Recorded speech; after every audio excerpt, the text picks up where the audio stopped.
So, what does the term right of way mean to you?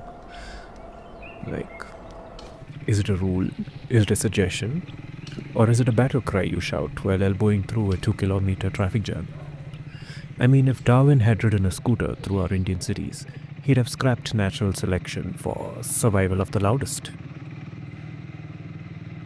Today, we're diving into the lawless symphony of our Indian roads, where horns are a second language imposed on us South Indians, much like a certain language is that. Lanes are a silly suggestion, and traffic lights are just festive decorations dancing on a pole. This is the right of way in India, or as I like to call it, proof that chaos theory isn't a theory, it's your daily commute. So buckle up, folks.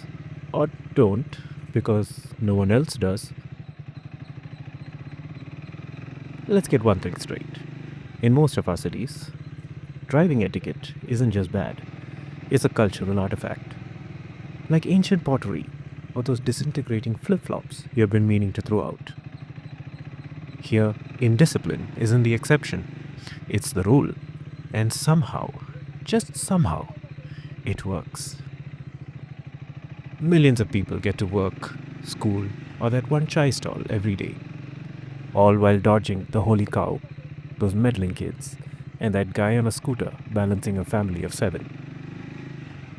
It's a miracle of physics, and a middle finger to common sense. Now, as a rider, because yes, I'm dragging motorcycles into this car infested mess, I've got questions.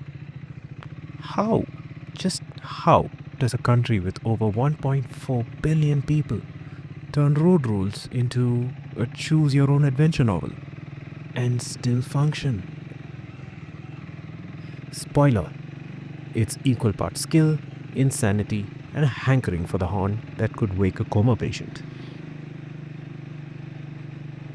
First, let's talk about the real MVP of Indian traffic, the horn. Forget turn signals or mirrors. Those are for amateurs. And of course, a mystery to BMW owners. In India, the horn is your GPS, your lawyer, and your therapist. It says, I'm here, move over, and I'm sorry your cow's in my way. All at over 120 decibels. Fun fact, a study, and I'm making this up because it sounds right, says the average Indian driver honks 47 times per kilometer. That's not a commute, my friend. That's a one-man orchestra. And if you're on a bike, good luck hearing your own thoughts over the symphony of rage behind you. Next up, let's discuss lanes.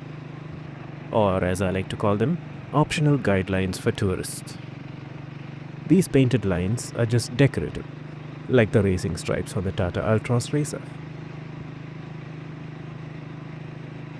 Traffic here flows like a river, if that river were drunk, caffeinated, and late for its own wedding.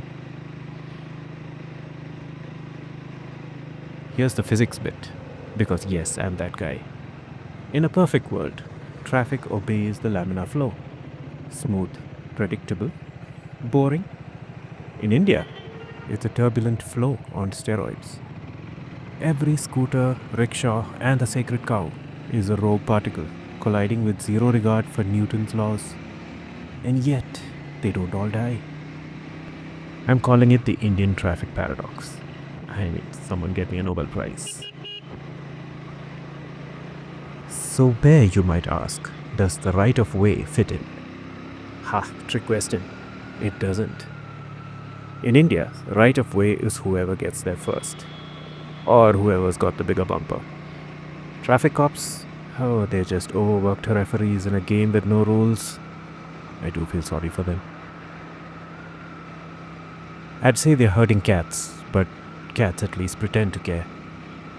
For riders, it's worse. You're on 2 wheels in a sea of 4, or 3. Or 1 if you're counting the guy pushing a broken fruit cart. Survival means reflexes, a loud exhaust, and a prayer to whichever god isn't busy blocking the road as livestock. Advantage, You can lane split through the mess. Disadvantage. So can that BMTC bus that's hot on your tail. Hello there. This isn't a glitch. It's the system. Ask anyone in Mumbai or Bengaluru and they'll shrug. Yeah, that's just how it is. Red lights, optional. Helmets, fashion statement. Cows in the median, Aj Mangalwar hai. It's chaos, so normalized it's basically tradition. Compare that to, say, any city in Europe where a single jaywalker gets a lecture from their version of the police. In India, jaywalking is not a crime, it's just a warm up. And yet the roads keep moving. It's like a beehive. Total madness up close, but somehow productive from a distance. Or maybe they're all just really good at Frogger.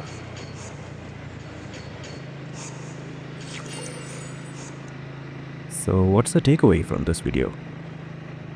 India's roads are a masterclass in organized anarchy and a nightmare for anyone who likes rules. For riders, it's a gauntlet of skill and sarcasm.